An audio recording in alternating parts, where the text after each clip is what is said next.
How's it going? Welcome to the channel. So today we're going to be reviewing this SEEMOON dual motor e-bike. It's 52 volts, pretty peppy, so let's just get into it.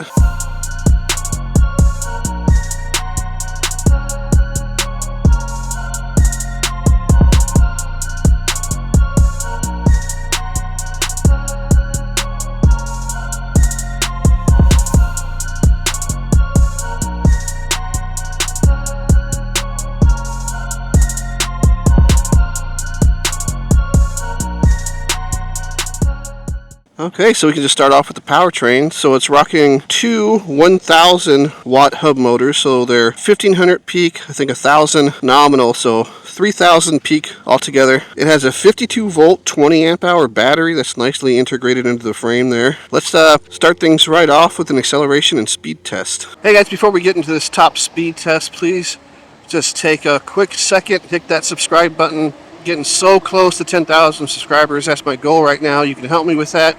Just click that button. It's really easy for you, and it makes a huge difference for me. Alright, so let's just jump right into like a full throttle top speed run here. The display is actually surprisingly accurate.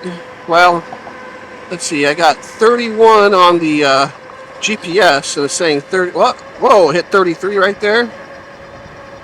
I think the claimed max speed is like 35 or 36. Okay, we hit 34. 35. Let's see if we can hit that 36 number on the GPS. Looks like 35 for me at 275 pounds. So if you're lighter, you'll probably get a little bit higher top speed. But yeah, that's accurate top speed. This thing's really fast. One thing I'm noticing about the bike though is the power, the way it comes on is really gradual at first, and then the torque and acceleration kicks in. I think companies are doing that because they don't want that front wheel peeling out. But to be honest, I would rather have the higher torque. Just give me all the power right off the line. I'll modulate it how I need to with the throttle, you know. So I think they kind of overdid it with the safety on the acceleration. I'd rather have the higher torque, especially when, you know, I'm waiting at a stop sign, or maybe not a stop sign, I'm waiting to turn or something like that. And, you know, I got a little gap between cars and I need to be able to get up and go. Having that delay in the acceleration is a little bit annoying. But once it kicks in and it gets up and goes. And you can see for a 52 volt bike going 35 miles an hour, that's really good. You can definitely tell it's a dual motor. You do feel the acceleration and the torque, but like I said, just after that delay when you first get on it. So let's talk about range a bit. With a 20 amp hour battery, typically that'd be like a long range battery on a 750 watt single motor bike, but this thing's rocking two 1000 watt hub motors, you know, so in dual motor mode, the range is not actually going to be that great. I would think you're going to get like maybe 20 miles out of it, something like that. The claimed range is in between like 30 and 60, which I think is plenty reasonable in single motor mode. But if you're doing like throttle only, dual motor, full power, no, the range is going to suffer for sure. You see here?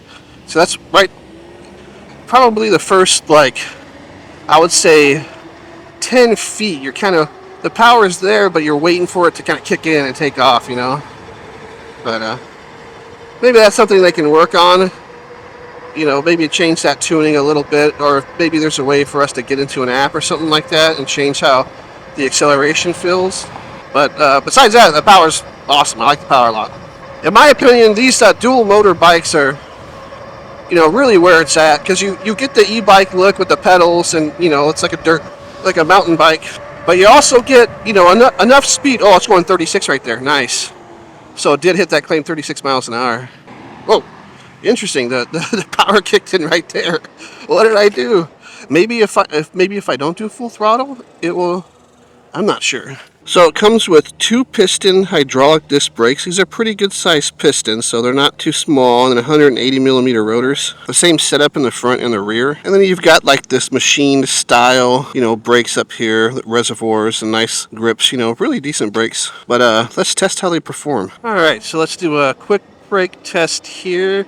Usually I'll get to about 20-25 miles an hour and I'll hit it.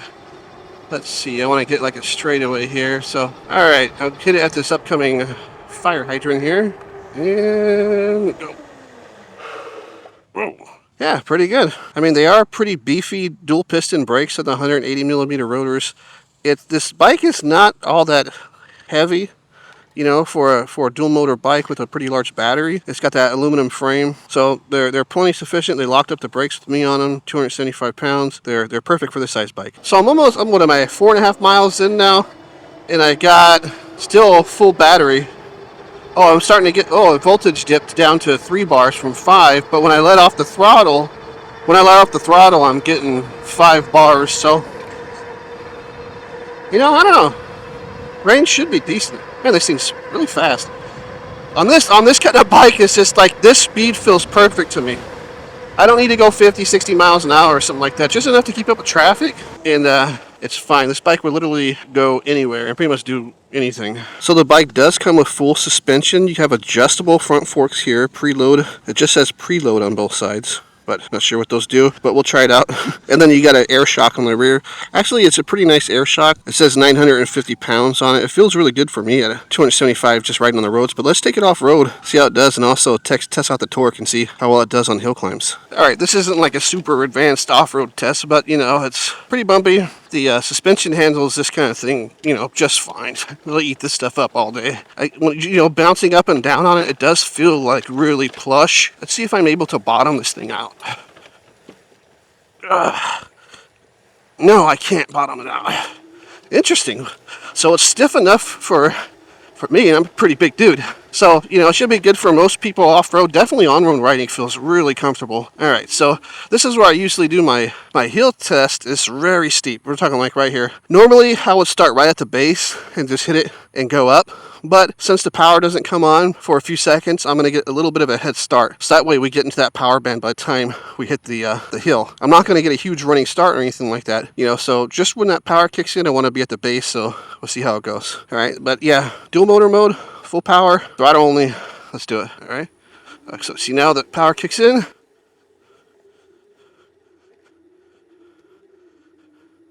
It's going, but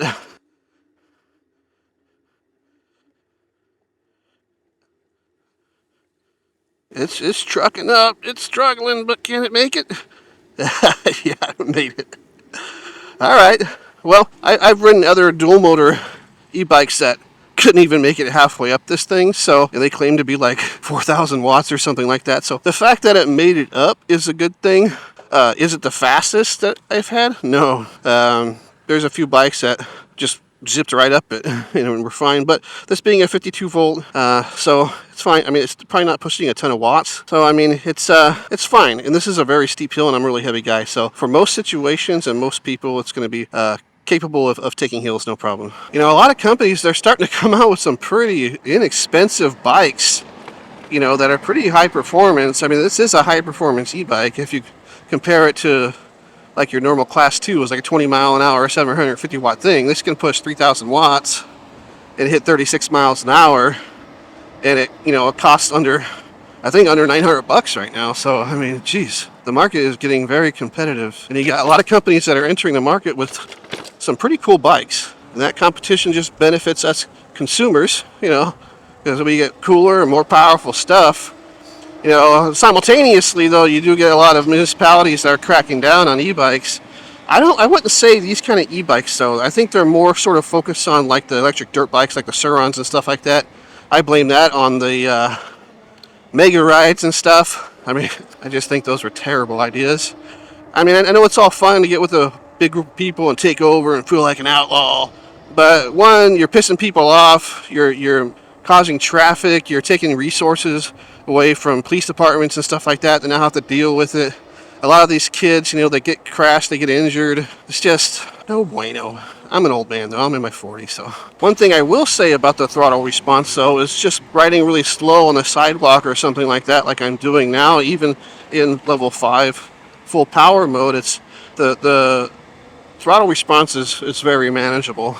It's not jerky at all.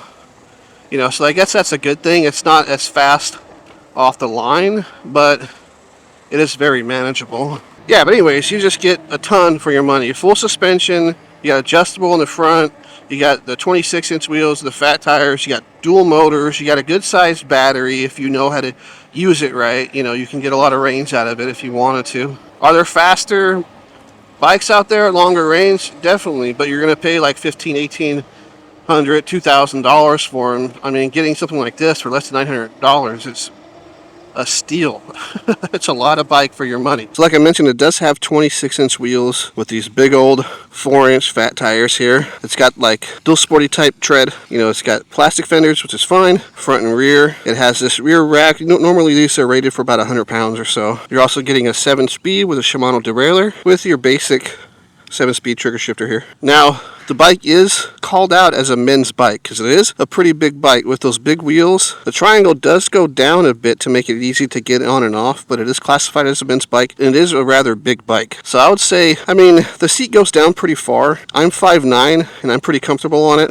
So I would say 5'5" and above should be fine on it. But here are my general ergonomic impressions so far. Well, the ergonomics actually feel pretty good. I am leaned a little bit forward just because I have the stem all the way down. I'll show you a close-up of this in a second here, but you can actually raise the stem up and down to bring the bars closer to you and raise them up a little bit. But, I mean, it's comfortable enough for me right now.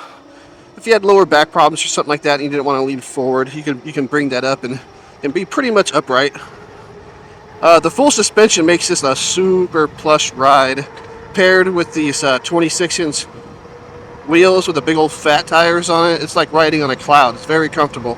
Normally I don't like the stock seats that comes on bikes. I'm a heavier guy, so I kind of need that extra cushion, but it actually feels pretty good. I don't think I would replace this seat with an aftermarket one. And this is what I'm talking about with the adjustable stem here. You can loosen up these bolts, and you can actually raise this up right here. So with this raised up and the seat lower, you know, it's going to be pretty comfortable for anyone with like lower back problems or anything like that. All right, so let's take a look at the dash here. The display is pretty basic. You have, you know, your charge state, which is just bars. There's no percentage or voltage or anything. Your speed, your pedal assist, and then the odometer there. And there's different information you can see at the bottom. You can go the OD, your max speed, average speed, trip, all that kind of stuff. Sorry if it's hard to see that, but the button cluster is pretty basic. You have your power button, your up and down for changing the power levels. You have this walk button. You hold this and you can walk the bike.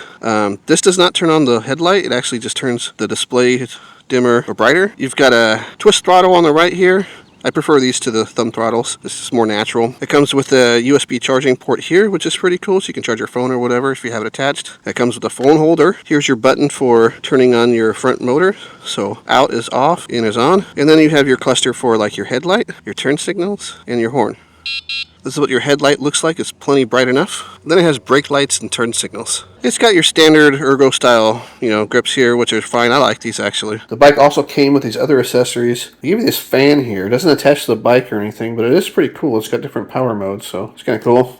Some charging cables, you know, to hook up to your charger. It gives you 2 sets of extra brake pads, which is really cool. You don't have to worry about buying them. You got an extra inner tube here in case you get a flat. A bike lock, a pump, you got your manual with some other documentation, and a 2-amp charger. So you're looking at probably 10 hours from 0 to full. So overall, I think it's a really cool bike. Like I said, if you're going to have it in dual motor mode, you can expect to get, you know, shorter amount of range, but plenty of range to go, you know, bomb around, zip around your local area. But you also get the versatility of turning the front motor off, putting it in like level 3, and then you can get a lot of range out of this large battery. 20 amp hours for a single motor is actually pretty good for this kind of bike. But right now, I think this bike is under $900. The link is in the description, guys. I really appreciate you guys watching to the end. That's going to do it for this one, and I'll see you in the next one. Bye.